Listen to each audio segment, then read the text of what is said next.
ಪುತ್ತೂರಿನಲ್ಲಿ ಕೂಲಿ ಕಾರ್ಮಿಕನ ಮೃತದೇಹವನ್ನು ರಸ್ತೆಯಲ್ಲಿಟ್ಟ ಪ್ರಕರಣಕ್ಕೆ ಸಂಬಂಧಪಟ್ಟಂತೆ ದಲಿತ ಪರ ಸಂಘಟನೆಗಳು ಪ್ರತಿಭಟನೆ ನಡೆಸಿ ಆಕ್ರೋಶ ವ್ಯಕ್ತಪಡಿಸಿದರು.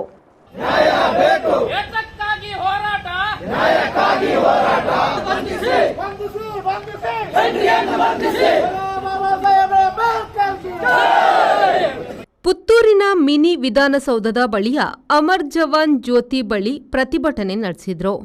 ಪ್ರಮುಖ ಆರೋಪಿ ಹೆನ್ರಿ ತಾವ್ರೋ ಬಂಧಿಸುವಂತೆ ಒತ್ತಾಯಿಸಿದ್ದಾರೆ.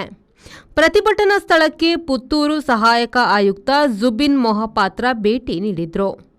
ಆರೋಪಿ ವಿರುದ್ಧ ಸೂಕ್ತ ಕ್ರಮ ಕೈಗೊಳ್ಳುವ ಭರವಸೆಯನ್ನು ಸಹಾಯಕ ಆಯುಕ್ತರು ನೀಡಿದ್ರು. ನಿಮ್ಮ ಖಾತೆಗೆ ಕಪ್ಪು ಚುಕ್ಕೆ ತರುವಲ್ಲಿ ನೀವು ಅವಕಾಶ ಮಾಡಿಕೊಡಬೇಡಿ. ಯಾಕಂತ ಹೇಳಿದ್ರೆ ನಮಗೆ ನೋವಿದೆ. ನಮ್ಮ ಸಮುದಾಯದ ಒಬ್ಬ ವ್ಯಕ್ತಿಯನ್ನ ಕಳೆದುಕೊಂಡಿದ್ದೇವೆ. ಬಾಕಿ ಎಲ್ಲ ನೀವು ಎಲ್ಲ ಭಾಷಣಗಳು ಎಲ್ಲ ಇದರಲ್ಲಿ ಕೇಳ್ತೇವೆ. ಇಲ್ಲಿ ಸೇರಿದ ಜನಸಂಖ್ಯೆ ಕಡಿಮೆ ಆಗಿದೆ. ನೀವು ಮತದಾನಕ್ಕೆ ಆಗುವಾಗ ನೀವು ದಲಿತರನ್ನು ಉಪಯೋಗ ಮಾಡ್ತೀರಿ. ಇಲ್ಲಿ ಸಾವಾದಾಗ ನೀವು ಎಷ್ಟು ರಾಜಕೀಯ ಪಕ್ಷಗಳು ಇಲ್ಲಿ ಬಂದಿದ್ದೀರಿ. STP ಅವರು ಕಾಂಗ್ರೆಸ್ ಸ್ವಲ್ಪ ಬಂದಿದ್ದಾರೆ. ಸಾವಿರಾರು ಜನ ಸೇರ್ಬೇಕಾದಲ್ಲಿ ನೀವು ದಲಿತರನ್ನ ತುಚ್ಛವಾಗಿ ಕಾಣ್ತಾ ಇದ್ದೀರಿ. ಇನ್ನು ಮುಂದೆ ಈ ತುಚ್ಛ ಭಾವನೆ ನಿಮ್ಮಲ್ಲಿದ್ರೆ ಮತ್ತೊಂದು ಕೋರಗಾವು ಯುದ್ಧಕ್ಕೆ ನೀವು ಅವಕಾಶ ಮಾಡಿಕೊಟ್ಟಂತೆ ಆಗ್ತದೆ. ಯಾಕಂದ್ರೆ ನನಗೆ ಬೇಕು 200 ವರ್ಷಗಳ ಹಿಂದೆ ಬಾಬಾ ಸಾಹೇಬ್ ಅಂಬೇಡ್ಕರ್ ಕೋರಂಗಾವು ಯುದ್ಧೋತ್ಸವ ಹೇಗೆ ನಡೆದಿದೆ ಅಂತ ತಮಗೆಲ್ಲ ಗೊತ್ತಿದೆ.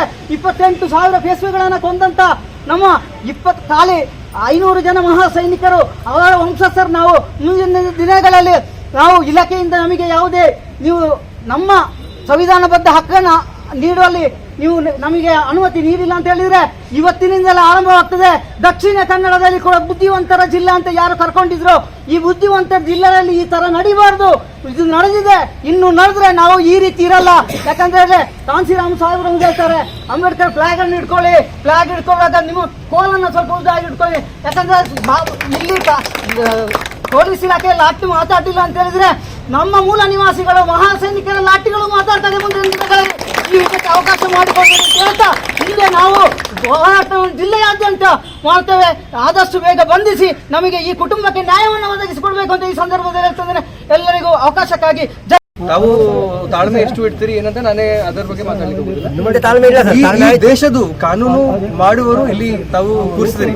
ಬಾಬಾ ಸಾಹೇಬ್ ಅಂಬೇಡ್ಕರ್ಗೆ ತಾವು ಕೂಡ ಪೂಜೆ ಪ್ರಾರ್ಥನೆ ಮಾಡಿ ನಾವೇ ಕೂಡ ಮಾಡ್ತೀವಿ. ಎಸಿ ಭರವಸೆ ಹಿನ್ನೆಲೆಯಲ್ಲಿ ದಲಿತ ಸಂಘಟನೆಗಳು ತಾತ್ಕಾಲಿಕವಾಗಿ ಪ್ರತಿಭಟನೆಯನ್ನು ಹಿಂಪಡೆದರು. Praveen, V4 news, Puttur.